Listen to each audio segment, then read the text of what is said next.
Welcome to my functional studio tour.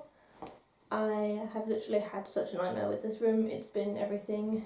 Used to be my sister's old bedroom, and now it's a multifunctional room. It's my computer, desk, office, where I do all my business stuff and my graphics work. It's also my crafting room, so I've got a different desk for that and my craft stuff. My mum also works in here sometimes. We've got a sofa in here, so it's kind of a chill out room too, and also the workout room because there's all of the weights in the cupboard. This is a completely functional studio tour. It's not aesthetic. I didn't buy anything new for this. I used everything that was already in this room, and I got a shit ton of stuff out of this room. I did a whole run to the dump and absolutely filled up my car. I think I had about 3 bags of rubbish, 5 bags of recyclables, which are just paper. I've now got about 4 bags, I think, of clothes that I'm going to try and get rid of on Vinted or Facebook, or if none of them go, car boot sale and charity shops. I'm going to do something with those because they're decent clothes, but they've just taken up so much space in this room and in this cupboard. Yeah, this room became a dumping ground and it was an absolute mess, and I'll show you bits of what it was like before here, but I think I spent about 3 days in total trying to get this up to a workable standard. It's not perfect, it's not pretty. There's lots of stuff I would like to do to it to decorate it nicer so that it can become the proper office space for my new business I'm launching late this year.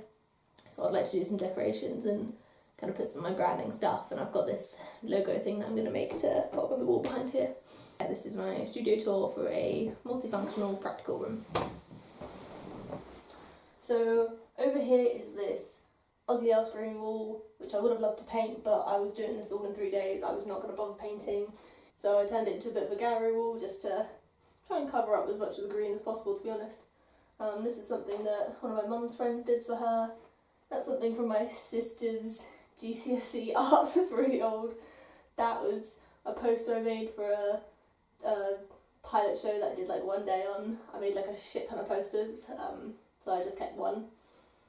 These are some random paintings I did. This one my mum did that she found again recently, so I need to find a way to make more either fit on this wall or expand it to the white wall, but I don't really want to cover up much of the white wall, so let me know if I should expand the gallery wall or not.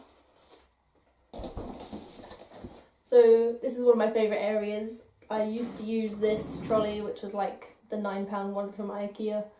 I used to use it as a painting trolley, so I had all my paints sorted onto it, but I don't paint that much anymore, so it was kind of useless. So I've turned it into a little content creation trolley, which I think is really cute. So the idea is that I can just wheel this to wherever I'm filming, and it's got everything that I need for filming on it. And my mum does lives for her work and stuff, so it's also for her. And then here I've just got this little table. This used to be in my bedroom. We're not going to talk about my bedroom at the moment, that's a story for another day. But I brought it here next to the sofa. Our sofa does have this plastic on it because the cats like to come in here and scratch the shit out of this. Anyway, this wall is the only blank white wall in the entire house. We didn't have anywhere in the house that was just blank white wall that you could take pictures or anything in front of.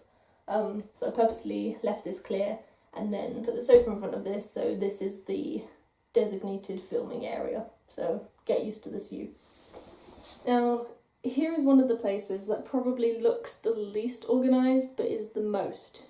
I used to have an Etsy shop where I sold handmade cards, so I've got a shit ton of cardstock, and then all of this stuff came from the old office which my stepdad now works in, which there is not enough space for. So lots of things have compiled here, and I had to figure out good ways to organise it. But I did, so I'm going to show you. Plain paper here, and I just store these upwards, you can see. Takes up a lot less space, and you can just take whatever you want and just slide it right out of it. So that lives there. Here, I've got the folder organisers, and I put them sideways. So they're usually up like that. If I put them sideways like that, so they just slot in there, and I've got another one here. And this is where I keep all different types of paper that you can use in the printer. So these are the thicker cardstocks. But yeah, here I've got sticker paper, other types of printer paper, and then this is my favourite one. This folder has a bunch of scrap paper in it. So anytime you just need to like scribble some stuff down, there's no point using nice paper. So just come here and use all the scrap paper that I've stored in there.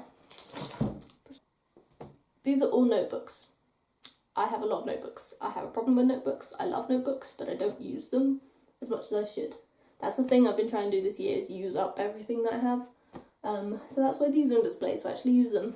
Got like bigger sketchbooks back here going down to smaller ones, and then all my tiny little books that wouldn't stand up very well by themselves are all in here. Not that big one. So all my little notebooks are just in this drawer, so I can also just pull that out. Down here's my favourite bit. I won't take you through everything, but that's all patterned paper packs, colourful cardstock, white cardstock, and pre-folded cards. And then these are some of the like A3 and A2 and even bigger papers that wouldn't fit up with my other cards up there, and extra ink down there. So in here is an organisational system that I did years ago, like years and years ago, when I was in the height of my card making, and I had so much like scrap coloured paper around. So in here I've got these plastic wallets, and they're all colour coded, and I keep all of the different coloured scraps in each of them.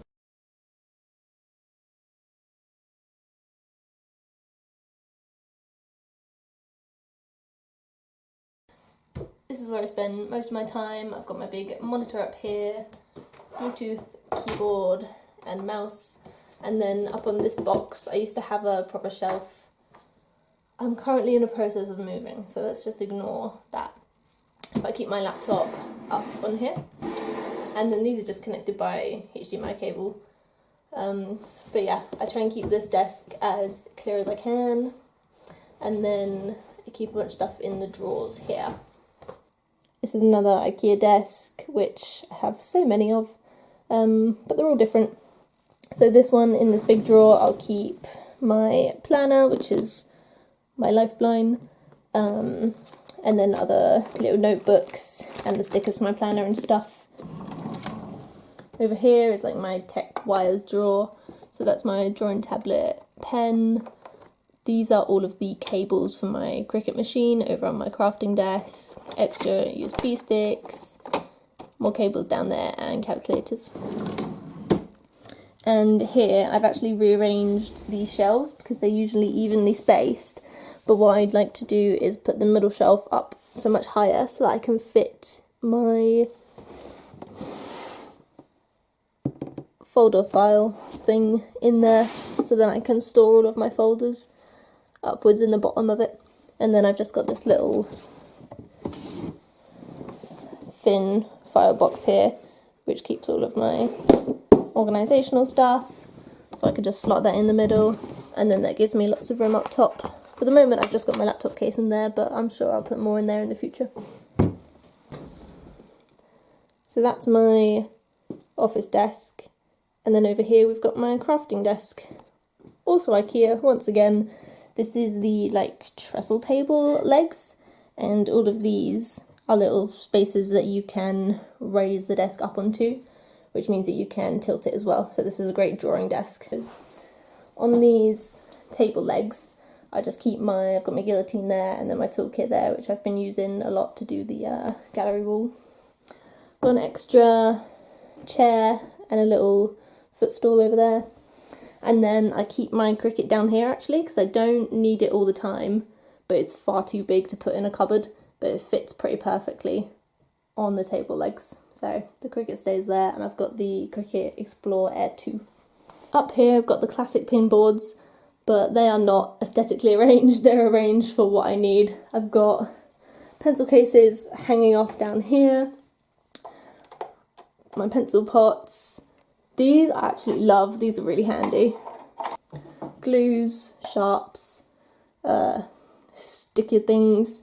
This I highly recommend. Have a little bin. I used to have like a really tiny one, like that big, but when I'm crafting I have so many tiny offcuts which are such a pain in the arse to try and move to a big bin, so I just take this off, put it on my desk whenever I'm working, and it keeps all of my tiny little scraps in there so that they don't get lost or end up all over the floor.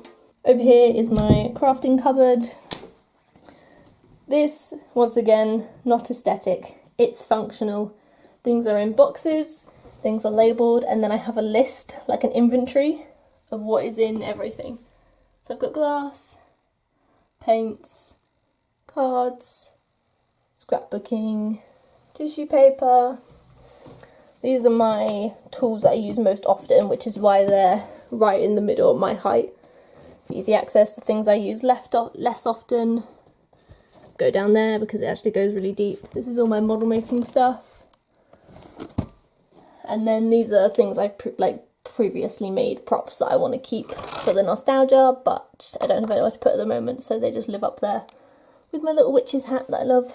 But yeah, functional, non-aesthetic space. It works for me.